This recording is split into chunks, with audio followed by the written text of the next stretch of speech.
top-rated tourist attractions in London. It's little wonder London, England is one of the world's top tourist destinations, attracting upward of 20 million visitors each year from around the world. Britain's capital city is a vibrant arts and entertainment centre, its theatres are always busy, and 50 years after the Beatles, the country's music scene still rocks.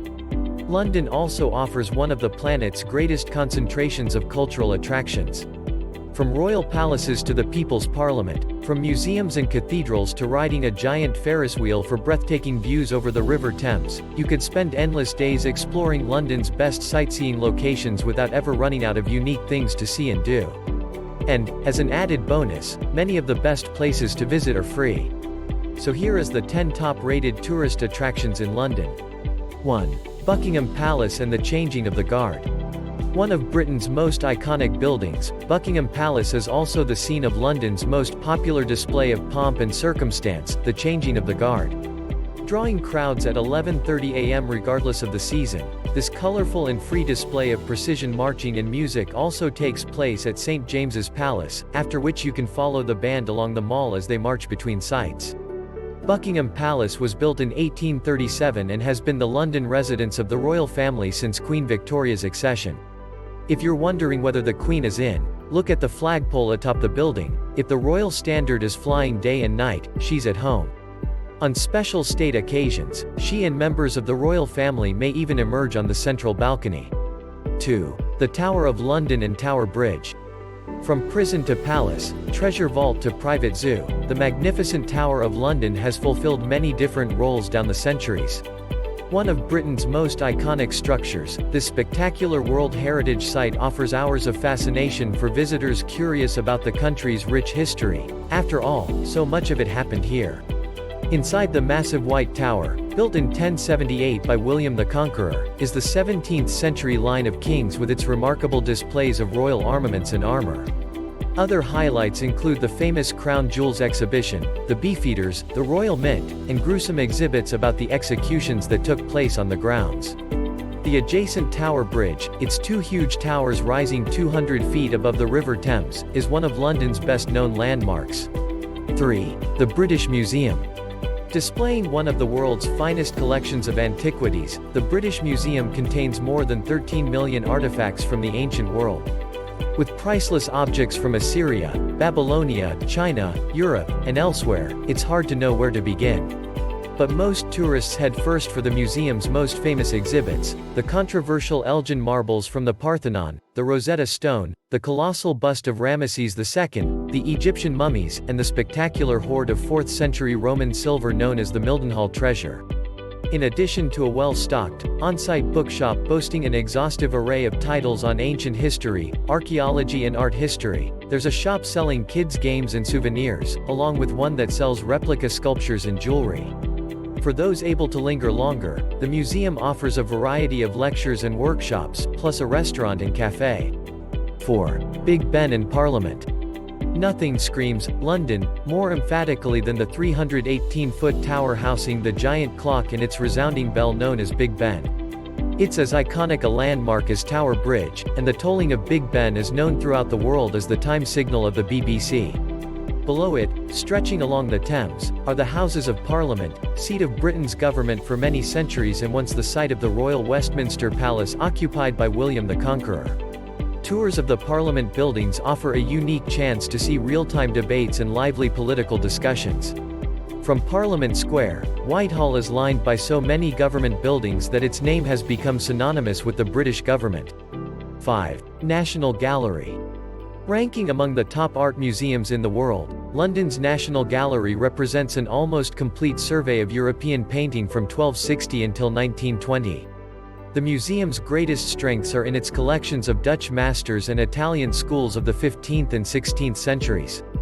Among its highlights are a cartoon preliminary sketch of the Madonna and Child by Leonardo da Vinci, Michelangelo's The Entombment, Botticelli's Venus and Mars, Van Gogh's Sunflowers, and the Water Lily Pond by Monet. 6. The Victoria and Albert Museum.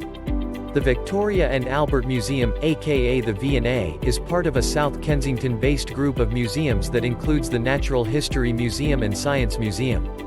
Founded in 1852, the V&A covers close to 13 acres and contains 145 galleries spanning some 5,000 years of art and related artifacts. Exhibits include ceramics and glass, textiles and costumes, silver and jewelry, ironwork, sculpture, prints, and photos, and are conveniently arranged into four main categories: Asia, furniture, textiles, and fashion, sculpture, metalwork, ceramics, and glass, and word and image. It's impossible to get around this vast museum in a single visit, so the best plan to tackle it is to decide in advance which sections you most want to see. Taking a V&A tour is highly recommended, and often free, with options including everything from daily introductory tours to specific gallery or themed tours. 7. Piccadilly Circus and Trafalgar Square. Two of London's best-known tourist spots, Piccadilly Circus and Trafalgar Square, lie not far apart and mark the gateways to Soho, London's lively theatre and entertainment district. Trafalgar Square was built to commemorate Lord Horatio Nelson's victory over the French and Spanish at Trafalgar in 1805. Nelson's Column, a 183-foot granite monument, overlooks the square's fountains and bronze reliefs, which were cast from French cannons. Admiralty Arch, St. Martin in the Fields, and the National Gallery surround the square. Piccadilly Circus marks the irregular intersection of several busy streets, Piccadilly, Regent, Haymarket, and Shaftesbury Avenue, and overlooking this somewhat untidy snarl of traffic stands London's best-known sculpture, the winged arrows delicately balanced on one foot, bow poised. "It's like Piccadilly Circus" is a common expression describing a busy and confusing scene. 8. The Shard. Since it opened in 2012, the Shard has taken its place as one of the most recognizable and most visited landmarks in London. Standing 1,016 feet tall and encompassing some 95 stories, this remarkable structure, so named for its resemblance to a shard of glass, dominates the skyline yet, thanks to its pleasing design, doesn't seem at all out of place when seen next to neighbors such as Tower Bridge. In addition to its office space on the lower levels, the Shard is home to a stunning Shangri-La hotel and 3 superb restaurants, all boasting some of the most incredible views over London. For those not staying here, the uppermost levels consist of a choice of viewing platforms, indoor and outdoor. 9. The two Tates, Tate Britain and Tate Modern. Once collectively known singularly as the Tate Gallery, London now has 2 Tate art galleries, Tate Britain and Tate Modern. Comprising one of the world's most important art collections, the original gallery opened in 1897 as the basis of a national collection of significant British art, and continued to make acquisitions, needing more space to properly display its collections. The end result was the establishment of Tate Britain, in Millbank on the north side of the Thames, as home to its permanent collection of historic British paintings. 10. Westminster Abbey. Another location with a long association with British royalty, Westminster Abbey stands on a site that's been associated with Christianity since the early 7th century. Officially known as the Collegiate Church of St. Peter in Westminster, Westminster Abbey was founded by Edward the Confessor in 1065 as his place of interment. From his burial in 1066 until that of George II almost 700 years later, most sovereigns were not only crowned here but were buried here, too. More recently, it's become famous as the preferred location for royal weddings. Love to see more content like this? Hit the subscribe and bell button.